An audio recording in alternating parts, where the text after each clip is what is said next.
It's like a roller coaster ride. That's how it's been the past 10 years. You get an up and then right back down again. A decade missing. It's harder every day, you know, you miss her. The pain growing with time. She was a beautiful soul. She was a beautiful girl. A vibrant 17-year-old who visited Myrtle Beach from New York in 2009, yet to return home. Hey, Britt. Those were her last words to me, is I love you, Mom, I'll see you tomorrow. 10 years of questions. We're just hoping that soon we'll be able to get some answers. This is the disappearance of Brittanee Drexel 10 years later. We want Brittanee, we want to bring her home so we can lay her to rest. In a short time, family, friends, and those who only got to know Brittanee after her disappearance will gather at the Market Common for a vigil. In the past decade, we've learned so much about who Brittanee Drexel was, but so little about what happened to her following her disappearance. I'm Erin Edwards, standing near the path Brittanee took nearly to the day 10 years ago. A decade after her disappearance, we wanted to shed light on the case in hopes that anyone with information will come forward. Throughout our hour-long broadcast, we'll have a number on your screen you can call if you know anything about her disappearance. We'll also have new information learned from those closest to the case and a look into questions that are still haunting her family. Many of her family members right now are at the Market Common for a vigil. That's where Marissa Tanzino joins us live. Yeah, Erin, I've been here the past few hours, and friends and family have been showing up. The vigil just moments away from getting underway here. We're going to take a live look at what's beyond the camera here.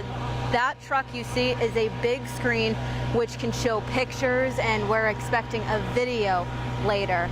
Friends and family have been coming out here the past few hours, setting up pink and black balloons, yellow flowers, pink and white roses on a table that's set up just a little ways away from me here. Law enforcement is here. Friends and family are here. So we're going to continue to bring you the coverage here from the Market Common of this vigil. For now, we'll send things back to you, Erin, on Ocean Boulevard. Thank you, Marissa. We're just more than an hour away from the very time Brittanee was last spotted along Ocean Boulevard. Here's a look at the final traces of the 17-year-old. April 25th, 2009, 8:48 p.m. It was the last time Brittanee Drexel was seen alive. Those last few steps taken right here in front of the Blue Water Resort. Surveillance video captured her leaving the resort that Saturday night. Her last text reportedly sent to her boyfriend in New York 10 minutes later at 8:58. Her boyfriend responded, and when that text went unanswered, he contacted her mother, who called police. Investigators pinged Brittanee's phone twice after she went missing. Once was here at 9:27 p.m. in Surfside Beach, about 6 miles from the Blue Water Resort. The next ping came hours later. This is right around where Brittanee Drexel's phone pinged for the last time. It was 11:58 p.m. on April 25th. Now, this is right near the North Santee River and Highway 17, about 46 miles from the Blue Water Resort. On May 3rd, around 50 investigators and their canines searched the boat landing where her phone last pinged, looking for any trace of Brittanee. Investigators held full-scale searches for 2 weeks after she disappeared, but called off the search on May 10th with no clues or sign of Brittanee. Friends and family continued the search with no updates for 1 year. Despite the time that's passed, Brittanee's mother, Dawn Plecken, says she can still recall the moments before and after she found out Brittanee disappeared. She can even recall the last conversation with her daughter. It's harder every day, you know, you miss her. And, you know, just the little things that she used to do. We do talk about her all the time. I mean, I have a huge support system, so you know, it gets me through my days. Sitting near the tree in the Market Common, dedicated to Brittanee in 2012, her mother, Dawn Plecken, reflect on her daughter's life and her own vigorous search for justice. It's like a roller coaster ride. That's how it's been the past 10 years. You get an up and then right back down again. You know, it's hard. It's hard living like this every single day. Though a decade has passed, Brittaney's memory and the days leading up to and following her disappearance remain fresh in her mother's mind. I remember every detail. I remember the night that I got the call.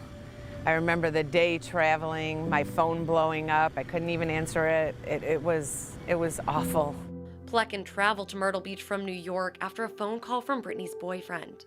Well, I was out buying her soccer cleats for her upcoming soccer season, and I had showed her a picture of them. She said that she liked them.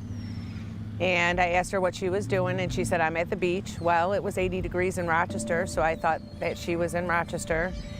That call came just hours after her final conversation with her daughter. Before I hung up with Brittanee, she told me, she said, I'll see you tomorrow, Mom, I love you. Plecken was unaware that Brittanee was hundreds of miles away here in South Carolina. Hey, Brett. What? She came to Myrtle Beach without permission. Brittanee wanted to come on spring break, but I told her she couldn't. And the day that she was leaving, she really tested me, I mean, mentally. And that night she had called me and she said, Mom, can I go to Myrtle Beach? And I told her no. Plecken's reasoning, the group Brittanee wanted to travel with, and a gut feeling. I said, Brittanee, because I don't know the people you're going with. I said, there's no parental supervision. And I said, something's going to happen to you. I knew it. I just had that intuition. I knew something was going to happen to her. Without her permission and knowledge, Plecken says Brittanee arrived in Myrtle Beach Wednesday, April 22nd, 2009. She was staying at the Bar Harbor Hotel on Ocean Boulevard.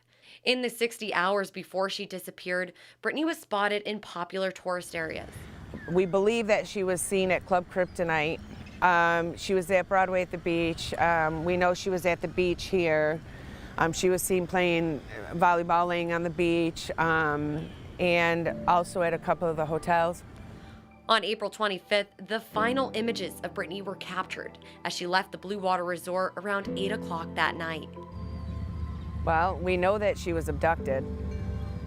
So she was taken off the boulevard, and it's probably right near that hotel. They don't think she got past the parking lot. About 4 hours after those final traces of Brittanee, Plecken says she really started to believe something was wrong. She tried calling her daughter over and over until about 3 or 4 in the morning, but this is all they heard. Hey, it's Brett. Leave a message and I'll get back to you soon. Probably a little after midnight, it was going directly to voicemail. But we just kept calling it in hopes that, somebody would answer, But that never happened. It was then that Plecken decided she needed to come here to Myrtle Beach to search for her daughter. I thought I was going to drive down here and find her, but that wasn't the case. Plecken walks us through the first few hours tracking Brittanee when we return. Plus, he was an investigator on the case. Now he's working the case as a private investigator, what he believes could be the greatest challenges in a decade-old case.